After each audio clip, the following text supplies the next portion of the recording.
Welcome back. Today on Saltinesses and Bliss, I am making queso dip. So let's get started. We're going to start with this gigantic, glorious block of queso blanco cheese. Of course, we're not going to use the whole thing, which, you know, who wouldn't want to use the whole thing? There's a lot of salt hiding in here. So we're just going to use a small amount. We're going to cut it up in cubes.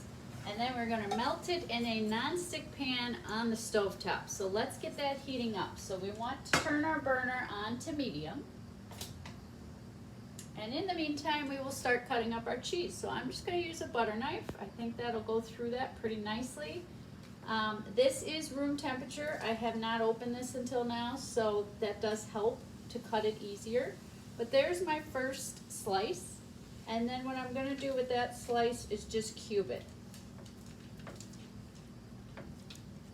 So I want to just cut it into strips that look something like that, and then take those strips and cut them into cubes. That will help it to melt and cook a little bit quicker. The reason it's important we use a non-stick pan on the stove is because cheese loves to stick and burn. So we're trying to prevent both of those things from happening by using our non-stick pan. So the pan feels warm. So now I'm going to just add my cheese in there. Kind of spread it out as best I can. The amount of cheese you use is up to you. Just know that the more cheese you use, the more salt you're adding to your dip and to your dish.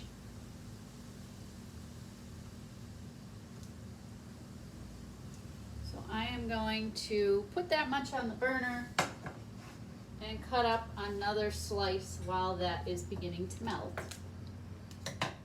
Alright guys, so I have just added 2 more slices of cheese into the pan that I've cubed. As you can see, it is starting to melt.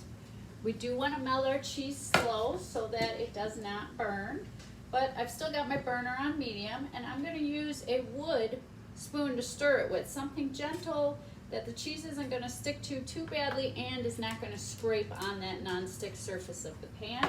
We've got a real nice melt going here. I'm going to turn my burner down to just above low, and there's where I'm at with my melt. In the meantime, we want to preheat our oven to 325, and we will move on to our next step. So we have got a pack of pita bread, and what we're going to do is flavor, season, and cut up our pita, and then we're going to pop it in the oven just to give it a little crunch, a little crisp, and that is what we're going to dip in our cheese. So just as something a little fun, a little different than just your average tortilla chip. Not that there's anything wrong with that. You can always dip that in there as well. All right, now's the time to get going with our pita. So here is what my pita looks like. I'm going to drizzle some olive oil right on top. The amount of olive oil you put on there, totally up to you. My bottle is just about empty. I planned that kind of intentionally because I didn't want to just dump too much on there. So that's about how much ended up on there. And then I'm just going to use a silicone brush and just kind of brush it as evenly as I can, kind of like you've seen me do with some of the homemade pizza recipes. So you get that nice little shine on there from the oil. And then I'm going to top it with some tajin, just to give it a little something extra. You can, of course, get very creative here, top it with whatever you like, or just stick with the oil. I'm going to put a light coat of the tajin on there. That is what that looks like. And then I'm going to just slice it like you would a pizza. So in half. The halves in halves, in half, I should say. I think I'm going to leave it right there. So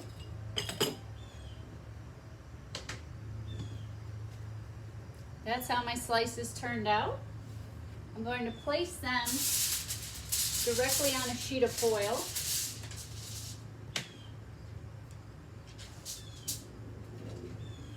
And then that foil will go into a 325-degree preheated oven for about 5 to 7 minutes. All right, guys, so as you can see, my cheese is pretty much melted in my pan here. So now we want to add some browned and drained ground beef directly into the cheese. Again, the amount that you use will depend upon your taste. So the more ground beef you put into the cheese, the thicker and chunkier your dip will be. I'm just going to kind of eyeball it, and then I'll bring it over to you. So I probably just dumped about 1/3 cup in there, 1/4 to 1/3 cup. And now I'm just going to give that a real good stir and see where I'm at. As far as the cheese goes, again, you can get creative and add your own seasonings in there if you like. The cheese is already seasoned since it is a queso cheese, but if you want to kick it up a notch with the spice or just add any other flavors in there that you love, please feel free to do that. I'm going to just let it be by itself, keep it plain. So there that is with about 1/3 cup, 1/4 to 1/3 cup of ground beef. I'm happy with that. I'm going to simmer it on low on the stovetop while my pita is continuing to cook in the oven. And then I'll show you the final result in just a moment. All right, guys, my pita just came out of the oven. My cheese sauce is all nice and evenly melted. I did want to tell you that the cheese block I worked with was a total of 32 ounces. I ended up using about 1/4 of the block. So now I'm going to get it on a plate and give you a peek.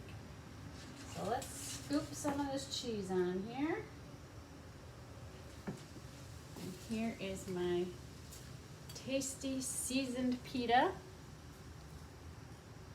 There we go, guys. It's that quick and that easy. I hope that you will give this a try in your own kitchen. Thanks so much for watching. I will see you next time.